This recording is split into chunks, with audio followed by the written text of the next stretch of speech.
Happy Wednesday, Bayang Karista. Nagbabalik naman po ako, Kid Abata, para magbigay po ng giya ngayong araw po ng Merkules, August 14, 2024. At meron nga po pala tayong 7 races, no?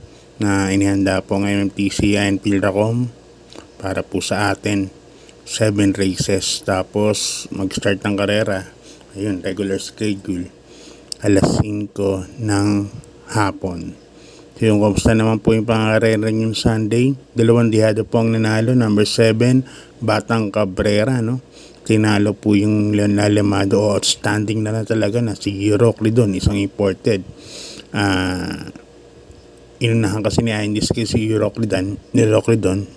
At yun nga, si Batang Cabrera nag-off the face. Maganda yung combination ng dalawa.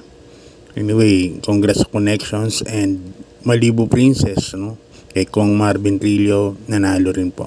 So yan, start na po tayo. Race number 1, Bayang Karista, isang 5 points rating base, class 5 split racers, no? Race number 1, umpisa rin po ng winner take all, races 1 to 7. Dahil nga sa 7 races lang po ang karera natin. Dito po meron tayong 6 runners, but 5 betting options lang po. Suluhin ko na po dito, numero 5, kabayan ni Senyor Patrick Uy. Number 5, So Humble. Sasakyan ni JM Storke. So Humble.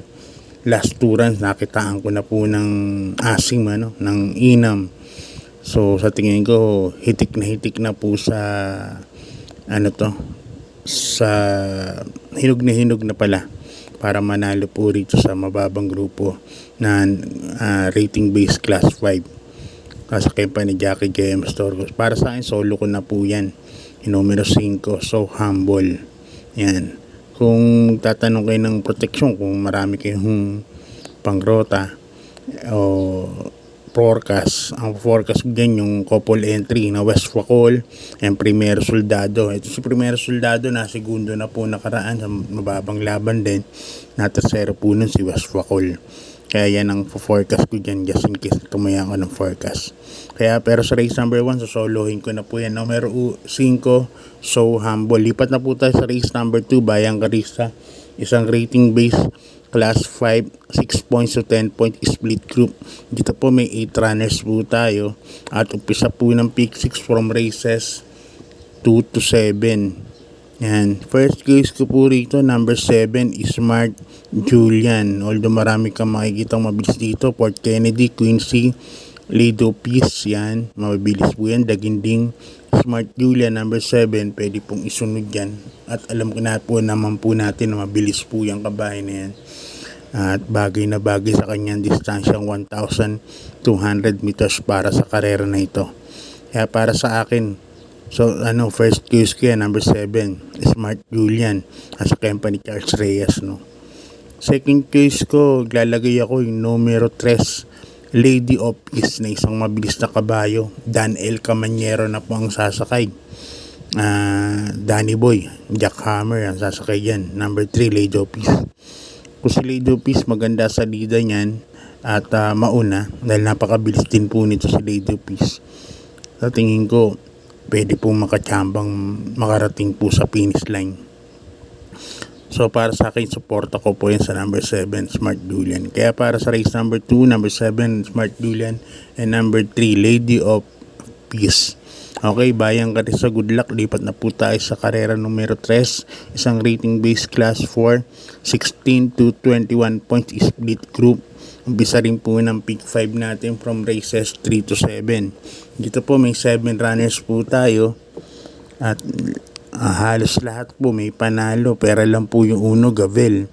Go Aidan ko, pag sa likwat po may panalo. AP Factor, lagi naman po laban. Kaya sa akin may panalo po yan. Number 4, Spaghetti pababa.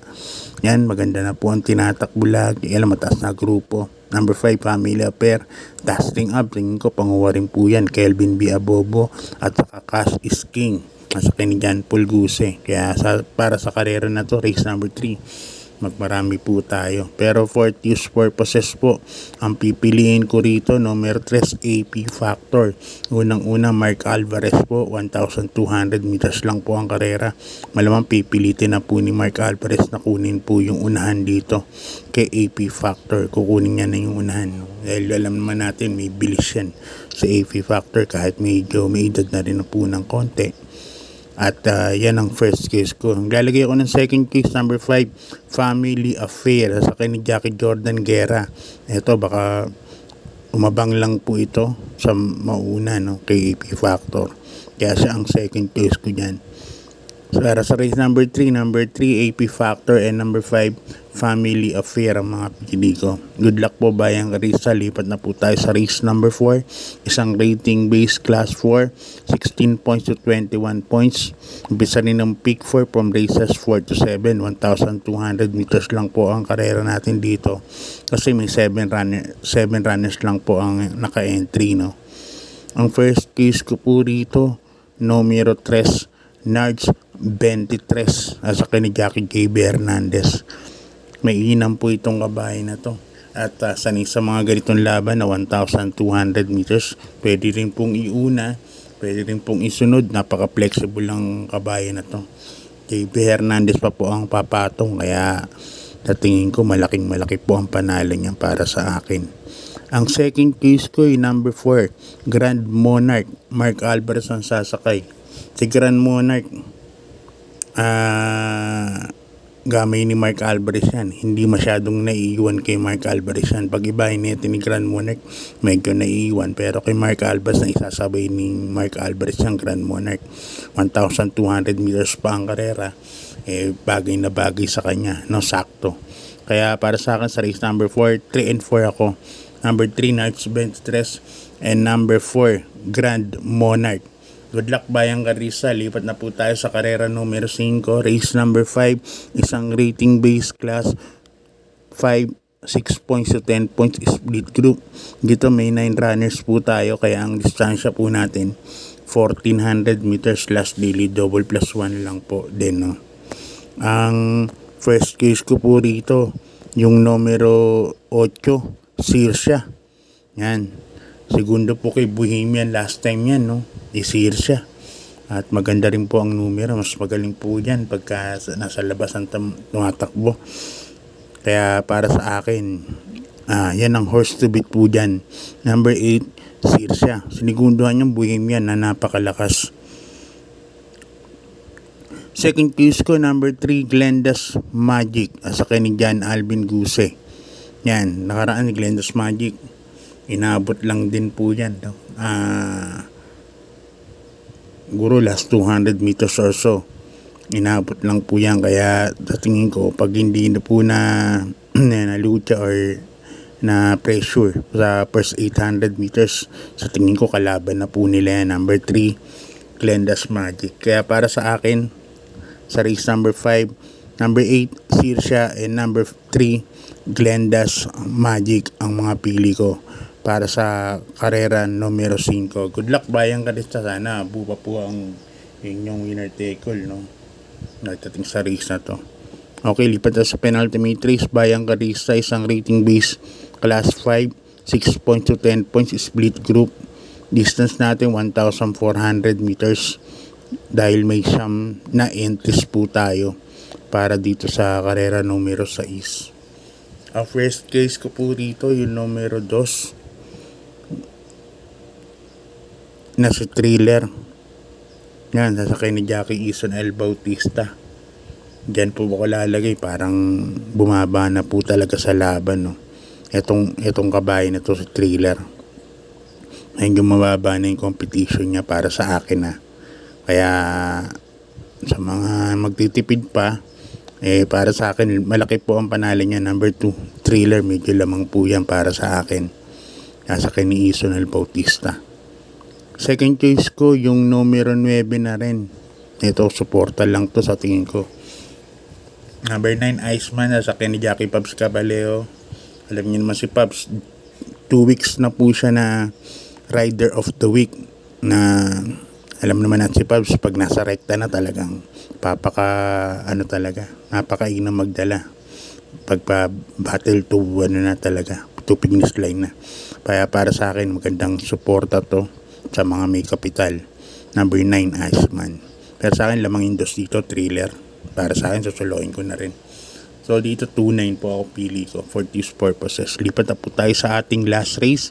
Isang rating based class 5, 11 to 15 points split group. Dito meron tayong 10 runners kaya 1400 meters po ang karera natin. First case ko po dito, number 10, Lemon Bell. Sasakin na ni Jackie Charles Reyes. Ngayon lang sasakin Charles Reyes yan. Si Lemon Bell nakaraan nagkaroon pa ng na-scratch after ng peak 4 na tayaan.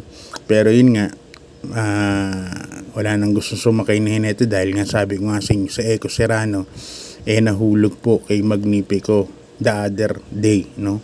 Bago tumakbo yung kila Lemon Bell, kaya hindi na napagandaan kung sino sasakay kay Lemon Bell nung time na yun kaya na-scratch. Anyway, wala rin namang naging epekto kasi ang nanalo naman si Heroes de Langis na isang lemado.